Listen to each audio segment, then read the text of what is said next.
What Big Teeth You Have is brought to you by Damaged, the interactive web series, an entirely new way to experience story. Damaged is a psychological thriller about a young student who tries to unravel the mystery of a local gang and their connection to a serial killer.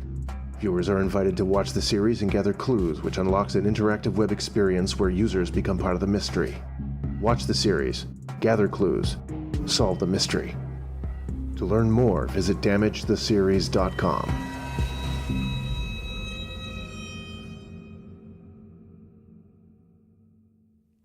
I'm Robin Reed, and this is What Big Teeth You Have.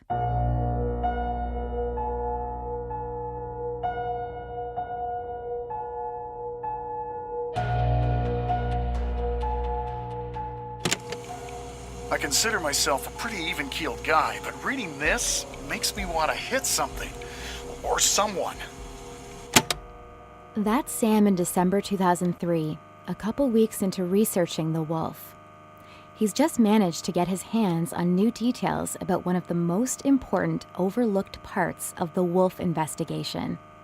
A scandal about contaminated evidence at a wolf crime scene. This department is so fucking lucky that Amy Jones' husband died of cancer in '99, because if he'd been around last year when this shit started coming out, that a uniformed cop fucked with evidence and just got a smack on the wrist over it, he'd have taken the whole department to the cleaners. The city would still be paying him in installments every month, I swear. So, what's Sam talking about? Here's the basics. Amy Jones, the wolf's first known victim, was actually discovered third, after Jennifer Collier and Benny Lieni had been killed. Unlike the other two, Jones was found in a shallow grave in the woods, just out of town. Cops' pet theory was Jones was displayed by the killer just like the other two, on all fours, no top lip, filed teeth and all. But instead of an abandoned warehouse, the killer decided to set her up at this auto garage in town. Internally, theory was that the owners of the garage found Jones's body first, and knowing how a bunch of cops and serial killer looky-loos marching all over their shop would drive away customers, dumped her in the woods and hoped nobody would figure out where the body was originally posed. Then, in November of '98, Jones's DNA was found at the garage, a hair, accidentally swept under a piece of equipment until cops examined the whole garage weeks later. Sounds like a slam dunk, right? Not so fast. The hair was planted. Why it was planted? That's up to debate. But people Sam talked to theorized that the cops had found real but inadmissible evidence pointing to the garage, and this was the only way to get the site on the official record. Others say the cops had a number of run-ins with the family who owned the garage, who had a rep as a family of petty criminals, and the cops figured this was a nice way to cause them a headache. Either way, the plant was discovered before the evidence was announced to the public, and so the cop was quietly disciplined. The hair evidence never became part of public record. Meanwhile, the police had lost weeks focusing on the garage, spending time there that could have been better spent chasing other leads. Sam thought if the cops had been more focused, then Mika Jensen, Eva Holder, and Joan Bonet could all be alive today. He hated the wolf, but after learning of this incident at the garage, he despised the cops. From this point, his research would circle again and again, back to police misconduct. I talked to Sam's sister Letty about this. She had a few things to say. Those last few weeks, I don't know. I didn't recognize him. I hate to say it, but it's true. What do you mean? He got obsessive. He wasn't eating much, wasn't sleeping much. His other two books, they were just a job. This one became a crusade. And that all started with Shane. Let me back up. Who's Shane? The uniformed cop who was accused of planting the evidence at the garage. Officer Laura Shane. Now Constable Detective Laura Shane. I tried numerous times to get Shane on the record for this podcast, but she rebuffed me every time, which is exactly what she did when Sam came calling back in 2004. Tried with Shane again.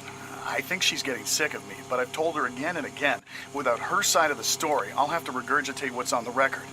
And what's on the record doesn't exactly paint her in the best light. Sam was being a little disingenuous here, implying that she might need him more than he needed her, as only a few weeks later... I need Shane.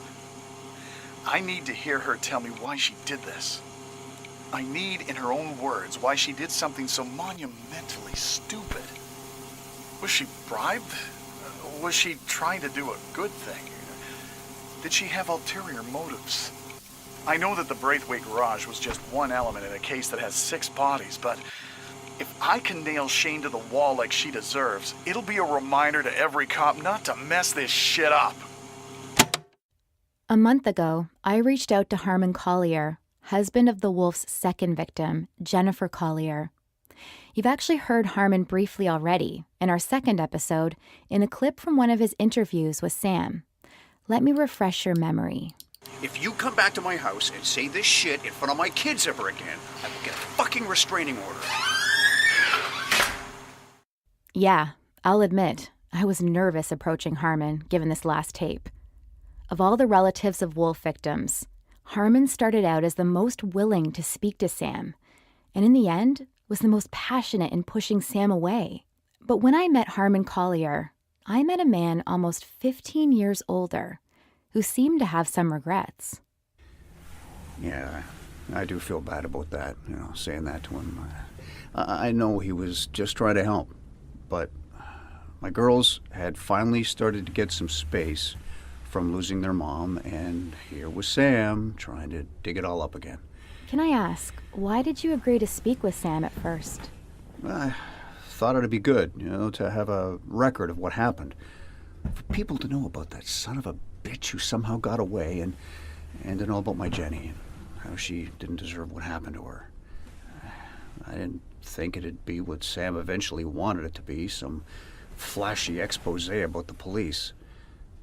I know cops make mistakes, but I don't want to be a part of trying to tear them down. I didn't want Jenny's legacy to become some crusade.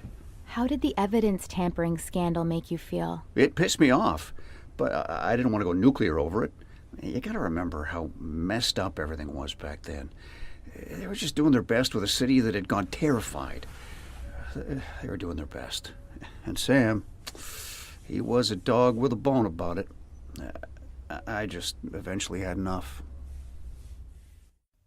Sam was indeed focused on this case.